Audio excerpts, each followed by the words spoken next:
All right, hi everybody. So today we're going to start learning Python. So what Python is basically a high-level programming language.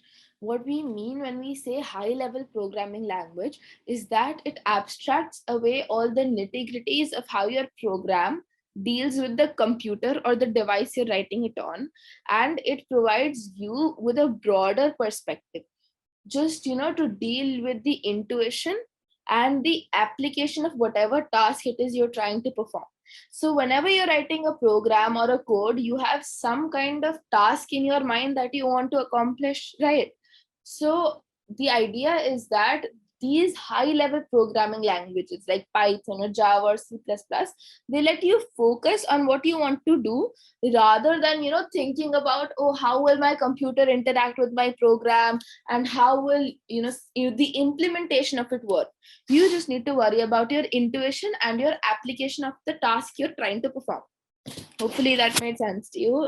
So moving on, what you can see here is basically a Google collaboratory file. So that is basically a way to write code online. It makes it easier for us to share code as well. So the way you open a collaboratory file is that you open a new tab, all right, and then you just type the word collab. So you type collab and you open the first result you get. This file, and just click on cancel. This is all right. So what you see here is the welcome to collaboratory file. It's just a little brief of what collaboratory is. You do not at all need to go through this. If you are interested, you're more than welcome, but this is completely irrelevant. Don't worry about it. This is the file you'll get when you first open collaboratory. So then what you do is you click on file and new notebook.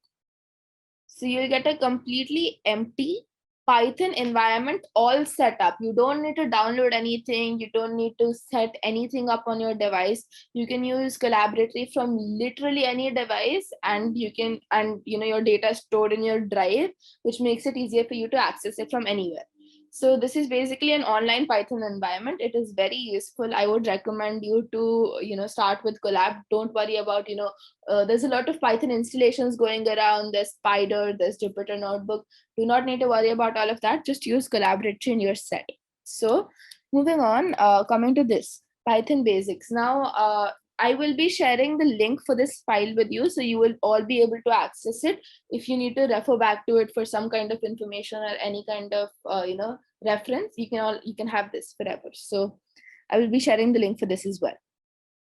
All right, so the first thing we'll learn in Python is printing text. So the idea is that we always want to have our program display some kind of output. See, the program is running in the background and we may not be able to understand what exactly the program is doing as long as we don't see something written on our screen.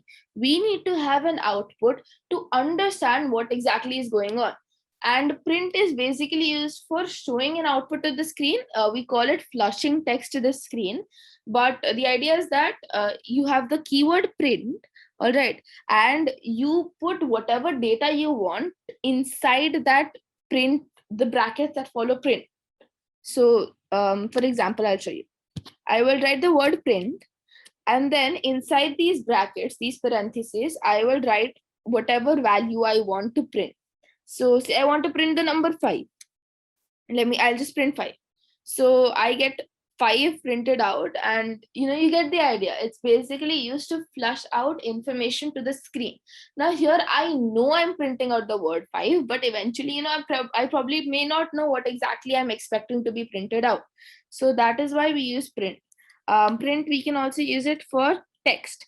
So whenever we want to write any kind of text in Python, we use quotes.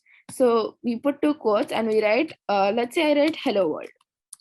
So, and I run this. So hello world will be printed out to me on the screen.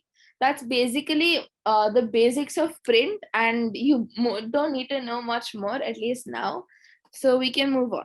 Now, programs obviously require data. So the idea is that since you're trying to accomplish a task, you obviously have some kind of data that you want to read or write or interpret. So the idea is that you can use Python to represent data. Now, data for Python and even in real life is kind of categorical, as you can imagine.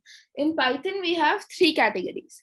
So 3 broad categories, obviously there's much more to it, but these are the ones that you'll need to deal with, especially since we're just considering the basics.